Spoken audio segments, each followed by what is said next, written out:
Hi friend, आज हम लोग बात करने वाले हैं शक्ति पंप इंडिया स्टॉक के बारे में। इस स्टॉक में आज के दिन आपको 9% के अप्रॉक्स इसमें गिरावट आता हुआ देखने को मिली है। आज की इस वीडियो में हम लोग बात करने वाले हैं कि इस स्टॉक में गिरावट के पीछे के 3 सबसे बड़े रीज़न के। सबसे पहले हम लोग कंपनी के फाइनेंशियल पे नज़र डालते हैं। कंपनी की अगर हम लोग मार्केट कैप की बात करते हैं तो 8,899 करोड़ रुपीज़ का देखने को मिल रहा है। स्टॉक का जो पी रेशियो है वो आपको 22.2 रुपीज़ का देखने को मिल रही है। ROCE की बात करते हैं तो 55.3% का देखने को मिल रहा है। इस स्टॉक का जो बुक वैल्यू है वो आपको 132 रुपीज़ का देखने को मिल रही है। ROE की बात करते हैं तो 42.6% का देखने को मिल रही है। अगर हम लोग कंपनी क्वार्टरली रिजल्ट्स पे नज़र डालते हैं तो आप देख सकते हो कंपनी का जो सेल्स आपको जून 2025 में 622 करोड़ रुपीज़ का था, वही सितंबर 2025 में आपको ये बढ़ के 666 करोड़ रुपीज़ का होता हुआ देखने को मिल रही है। कंपनी की अगर हम लोग ऑपरेटिंग प्रॉफिट की बात करते हैं जो जून 2025 में 144 करोड़ रुपीज़ का था, वही सितंबर वाले क्वार्टर में आपको ये डिक्लाइन होके 136 करोड़ रुपीज़ का होता हुआ देखने को मिल रही है। कंपनी की अगर हम लोग OPM percentage operating profit margin पे नजर डालते हैं जो जून वाले क्वार्टर में आपको ये 23% के थे, वही सितंबर वाले में आपको डिक्लाइन होकर 20% का होता हुआ देखने को मिल रही है। अगर हम लोग कंपनी के प्रॉफिट एंड लॉस स्टेटमेंट पे नजर डालते हैं तो आप देख सकते हो कंपनी का जो सेल्स आपको मार्च 2024 में 1371 करोड़ रुपीस का था, वही मार्च 2025 में आपको ये बढ़ के 2516 करोड़ रुपीस का होता हुआ देखने को मिल रही है। कंपनी की अगर हम लोग ऑपरेटिंग प्रॉफिट की बात करते हैं जो मार्च 2024 में 225 करोड़ रुपीज़ का था, वही मार्च 2025 में आपको ये बढ़ के 603 करोड़ रुपीज़ का होता हुआ देखने को मिल रही है। अगर हम लोग कंपनी की बैलेंस शीट पे नज़र डालते हैं तो आप देख सकते हो कंपनी का जो इक्विटी कैपिटल है वो मार्च 2025 में आपको ये 120 करोड़ रुपीज़ का था, वही सितंबर 2025 में आपको ये बढ़ के 123 करोड़ रुपीज़ का होता हुआ देखने को मिल रही है।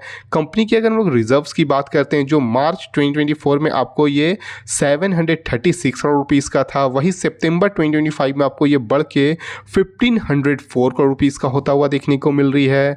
अगर हम लोग कंपनी की बोरोइंग जो कर्ज है उस पर नज़र डालते हैं जो मार्च 2024 में आपको ये 85 करोड़ रुपीज़ का था, वही सितंबर 2025 में आपको ये बढ़ के 617 करोड़ रुपीज़ का होता हुआ देखने को मिल रही है। किसी भी कंपनी का जो बोरोइंग है जो कर्ज है वो बढ़ती है तो कंपनी के लिए थोड़ी सी नेगेटिव न्यूज़ मानी जाती है, जो कि 85 करोड़ रुपीज़ से बढ़ के आपको 617 करोड़ रुपीज़ का होता हुआ देखने को मिल रही है।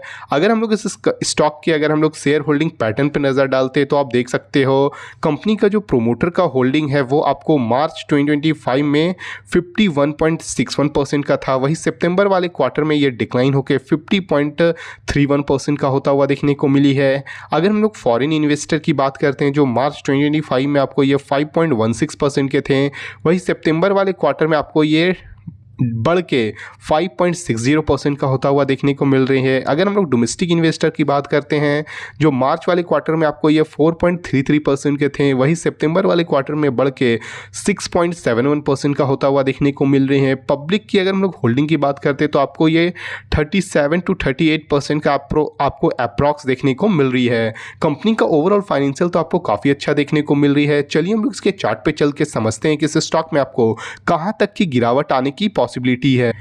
जैसे कि आप देख सकते हैं हम लोग कंपनी के चार्ट पे आ चुके हैं। अगर हम लोग इसकी बात करते हैं तो ये स्टॉक आपको 800 का इसका सबसे इंपॉर्टेंट रेजिस्टेंस था जो कंपनी आपको ब्रेकआउट करते हुए ब्रेक डाउन करते हुए देखने को मिलती है, जो कि आपको 547 रुपीज़ के पास आई थी। फिर से आपको इसमें एक अच्छा रिवर्सल आता हुआ देखने को मिली थी जो कि आपको 800 तक फिर से जाता हुआ देखने को मिली थी, मगर स्टॉक आज के दिन आपको फिर से यहाँ से एक गिरावट आता हुआ देखने को मिल रही है। जो स्टॉक करेंटली अभी आपको 714 रुपीज़ के पास ट्रेड करता हुआ देखने को मिल रही है। अगर ये स्टॉक आपको 700 रुपीज़ के पास सस्टेन करता हुआ देखने को मिलती है तो ठीक है, नहीं तो आपको ये फिर से 547 रुपीज़ जो इस स्टॉक का सबसे इंपॉर्टेंट सपोर्ट होने वाला है, ये स्टॉक आपको यहाँ तक भी आता हुआ देखने को मिल जाएगी।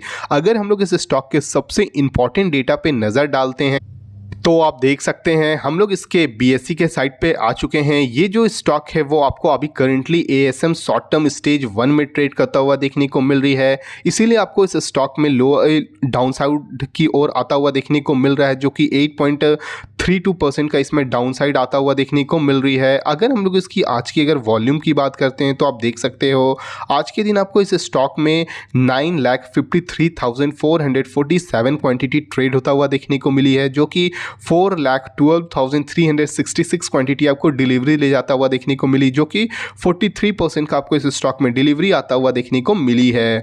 अगर आप इस स्टॉक में इन्वेस्ट कर चुके हैं या इन्वेस्ट करने के बारे में सोच रहे हो तो फिलहाल इसे अभी अवॉइड कर सकते हो इन्वेस्ट करना, क्योंकि ये स्टॉक अभी एएसएम शॉर्ट टर्म 1 में जा चुका है। जब तक ये स्टॉक आपको एएसएम शॉर्ट टर्म 1 से नहीं निकलती है तब तक आप इस स्टॉक में इन्वेस्ट ना करें। ये जो वीडियो है वो केवल एजुकेशनल पर्पस के लिए है, बाय और सेल रिकमेंडेशन नहीं है। बाय और सेल करने से पहले खुद के एनालिसिस ज़रूर करें। Thank you.